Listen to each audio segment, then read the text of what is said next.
ನಮಸ್ಕಾರ, ನಾನು ಡಾಕ್ಟರ್ ಸಮರ್ಥ ರಾವ್, ಅಮೃತ ಆಯುರ್ವೇದಿಕ್ ಸೆಂಟರ್, ಬಸವನಗುಡಿ ಅಲ್ಲಿ ಪ್ರಾಕ್ಟೀಸ್ ಮಾಡ್ತಾ ಇರೋದು. ಈ ಸಂಚಿಕೆಯಲ್ಲಿ ನಾವು ಪ್ರಾತಃ ಕಾಲದಲ್ಲಿ ನೀರು ಕುಡಿಯೋದ್ರಿಂದ ಏನೇನು ಅಂತ ಆಯುರ್ವೇದ ಹೇಳುತ್ತೆ, ಅದನ್ನು ನಾನು ತಿಳಿಸ್ಕೊಡ್ತೀನಿ. ಪ್ರಾತಃ ಕಾಲದಲ್ಲಿ ಎದ್ದು ನೀರು ಸೇವನೆ ಮಾಡೋದ್ರಿಂದ ನಿಮ್ಮ ಆಯುಸ್ಸು ಭದ್ರತೆ ಮಾಡ್ಕೊತೀರಾ ಅಂತ ಆಯುರ್ವೇದ ಹೇಳುತ್ತೆ. ಒಂದು ಇನ್ಶೂರೆನ್ಸ್ ಪಾಲಿಸಿ ಅಂತ. ಇನ್ನು ಆಯುರ್ವೇದ ಇದನ್ನು ಸಂಕ್ಷಿಪ್ತವಾಗಿ ಇನ್ನೂ ಏನು ಹೇಳುತ್ತೆ ಅಂದರೆ, ಸೂರ್ಯೋದಯ ಮುಂಚೆ ಅಂದರೆ ಸನ್ರೈಸ್ ಮುಂಚೆ ನೀವು ನೀರು ಸೇವನೆ ಮಾಡೋದ್ರಿಂದ ಜಠರಾಗ್ನಿ ಚೆನ್ನಾಗಿರುತ್ತೆ, ತ್ರಿದೋಷಗಳು 3 ದೋಷಗಳು ಹೊಟ್ಟೋಗುತ್ತೆ. ಅದರಿಂದ ಏನಾಗುತ್ತೆ, ಯಾವ ರೋಗಗಳು ಕೂಡ ನಿಮಗೆ ಹತ್ರ ಬರಲ್ಲ, ಆಯುಸ್ಸು ಭದ್ರತೆ ಬರುತ್ತೆ. ಇದು ಸೂರ್ಯೋದಯ ಮುಂಚೆ ನೀವು ಸೇವನೆ ಮಾಡೋದು.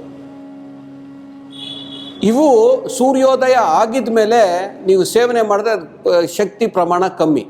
ಅಂದರೆ ಬೆಳಗ್ಗೆ ಎದ್ದು ನೀರು ಕುಡಿಯೋದು, ನಿಮ್ಮ ಟಾಯ್ಲೆಟ್ಗಳಿಗೆ ಹೋಗೋಕ್ಕೆ ಮುಂಚೆ ನೀರು ಕುಡಿಯೋದು ತುಂಬ ಅತ್ಯುತ್ತಮ. ಆಯುಸ್ಸು ಭದ್ರತೆ ಮಾಡುತ್ತೆ, ಸಂಭೋಗ ಮಾಡೋಕ್ಕೂ ಕೂಡ ಹೆಲ್ಪ್ ಆಗುತ್ತೆ. ಸೊ ಇಷ್ಟು ಬೆಳಗ್ಗೆ ಹೊತ್ತು ನೀರು ಕುಡಿಯೋದ್ರಿಂದ ದೊಡ್ಡ ಪ್ರಭಾವಗಳು. ಆಯುರ್ವೇದ ಮತ್ತೊಂದು ಹೇಳುತ್ತೆ, ನಾಸ ಮೂಲಕ ನೀರು ಸೇವನೆ ಮಾಡೋದು. ಹಳೆ ಕಾಲದಲ್ಲಿ ನಾನು ಹಿಂದಿನ ಸಂಚಿಕೆಯಲ್ಲೆಲ್ಲ ಹೇಳಿದ್ದೀನಿ, 8 ಬೊಗಸೆ ನೀರು ಕುಡಿಬೇಕು ಅಂತ ಬೆಳಗ್ಗೆ ಹೊತ್ತು. ಇದನ್ನೇ ಮೂಗು ಮೂಲಕ ಸೇವನೆ ಮಾಡೋದು. ಮೂಗಿಂದ ನಾಸದ್ವಾರದಿಂದ ಸೇವನೆ ಮಾಡೋದ್ರಿಂದ ನಿಮ್ಮ ಧೀ ಶುದ್ಧಿ ಆಗತ್ತೆ, ನಿಮ್ಮ ಇಂಟಲೆಕ್ಟ್ ಬೆಳವಣಿಗೆ ಆಗತ್ತೆ. ಧೃತಿ ಸ್ಮೃತಿ ಅಂತ ಇದೆ 3, ಅದು 3 ಕೂಡ ವೃದ್ಧಿ ಆಗತ್ತೆ ಮೂಗಿಂದ ನೀರು ಸೇವನೆ ಮಾಡೋದು. ಧೃತಿ ಸ್ಮೃತಿ ಜಾಸ್ತಿ ಆಗತ್ತೆ. ಇದು ನಂತರ ಕಣ್ಣಿನ ದೃಷ್ಟಿ ಗರುಡನ ಥರ ಚೆನ್ನಾಗಿರತ್ತೆ. ನೀವು ಗರುಡ ನೋಡಿದ್ದೀರಾ? ಈಗಲ್ಲೂ ಮೇಲ್ ಹಾರ್ತಾ ಇರುವಾಗ ಅಷ್ಟು ದೂರದಿಂದ ಕಾಣಿಸತ್ತೆ, ಅದರದ್ದು ಒಂದು ಹಾವೋ ಏನೋ ಕಾಣಿಸತ್ತೆ, ಅಲ್ಲಿಂದ ಹಾರ್ಕೊಂಬರುತ್ತೆ. ಅದು ಕಣ್ಣು ದೃಷ್ಟಿ ಎಷ್ಟು ಶಾರ್ಪಾಗಿ ತೀಕ್ಷ್ಣವಾಗಿದೆ. ಗರುಡನ ಥರ ಕಣ್ಣುಗಳು ಆಗತ್ತೆ ನಾಸದ್ವಾರದಿಂದ ನೀರು ಕುಡಿಯೋದು.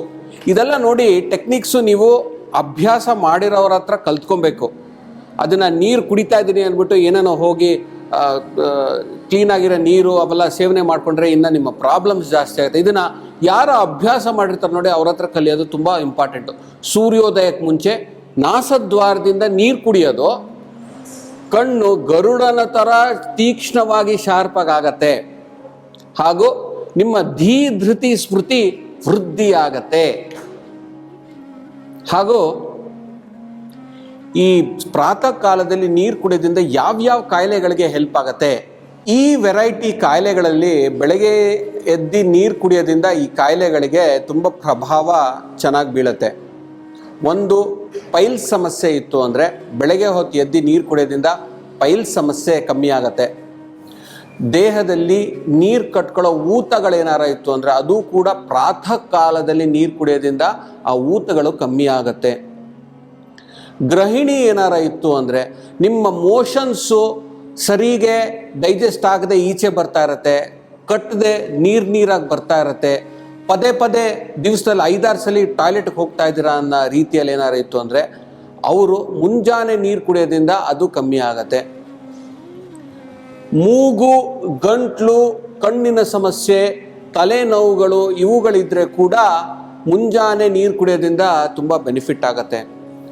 ಬ್ಲೀಡಿಂಗ್ ಸಮಸ್ಯೆಗಳು ಹೆಂಗಸರಿಗೆ ಜಾಸ್ತಿ ಇತ್ತು ಅಂದರೆ ಮುಂಜಾನೆ ಸೂರ್ಯೋದಯಕ್ಕೆ ಮುಂಚೆ ನೀರು ಕುಡಿಯೋದ್ರಿಂದ ಬ್ಲೀಡಿಂಗ್ ಸಮಸ್ಯೆಗಳು ಕೂಡ ಪರಿಹಾರ ಆಗತ್ತೆ.